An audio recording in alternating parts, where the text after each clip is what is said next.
అనగనగా రామాపురం అనే గ్రామంలో కృష్ణ అనే వ్యక్తి, అతని భార్య రమ మరియు ఒక్కగానొక్క కొడుకు గణేష్తో కలిపి నివసించేవాడు. మన గణేష్కి పెళ్లి వయసు వచ్చింది కదండి, పెళ్లి సంబంధాలు చూడటం మొదలు పెట్టండి.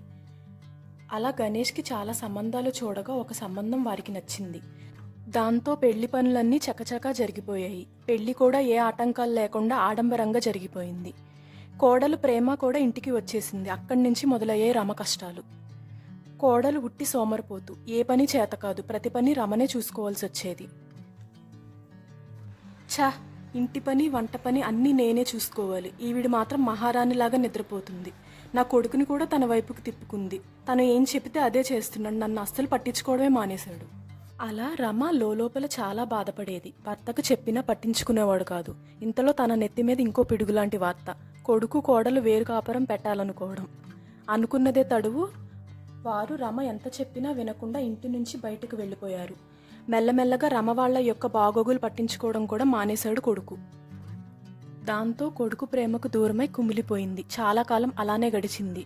ఎప్పటికైనా కొడుకు కోడలు తిరిగి ఇంటికి వస్తారేమో అని ఎదురు చూసేది. కానీ అది ఎప్పటికీ తీరని కోరికే అని ఆమెకు అర్థమైపోయింది.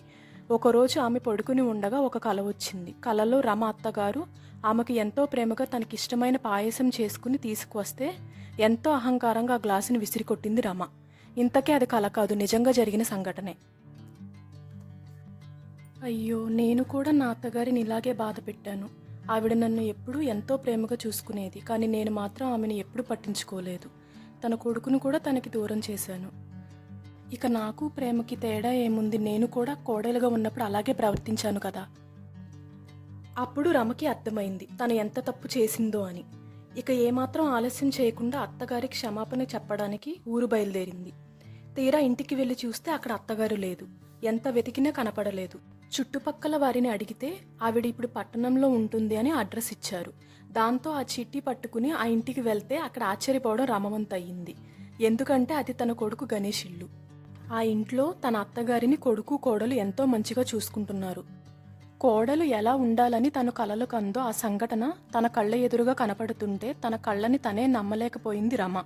ఇంతలో అమ్మ రాకని గమనించిన కొడుకు ఇక జరిగిందంతా పూసగుచ్చి చెప్పడం ప్రారంభించాడు. అమ్మా, ప్రేమ ఇలా ఉండడానికి కారణం నేనే. ఎందుకంటే చిన్నప్పటి నుంచి నువ్వు నానమ్మతో ప్రవర్తించే తీరు నేను గమనించేవాడిని. తనని ఎంత బాధ పెట్టావో నీకు కూడా అర్థమయ్యేలా చేయాలనుకున్నాను. అందుకే ప్రేమకు ఏమాత్రం ఇష్టం లేకపోయినా తనతో ఈ నాటకం ఆడించాను. నిన్నింత బాధ పెట్టినందుకు నన్ను క్షమించమ్మా అని అన్నాడు గణేష్. ఇక అన్నీ తెలుసుకున్న రమ తన అత్తగారి కాళ్ల మీద పడి క్షమాపణ చెప్పింది. అత్తయ్య గారు, నేను మిమ్మల్ని చాలా బాధ పెట్టాను. లేదమ్మా, మీ ఇద్దరూ కలిపి నా కళ్ళు తెరిపించారు అని అంది రమ. అక్కడి నుండి అందరూ సంతోషంగా కలిసి ఉండేవారు. మీకు గనక ఈ కథ నచ్చినట్లయితే please do like and subscribe.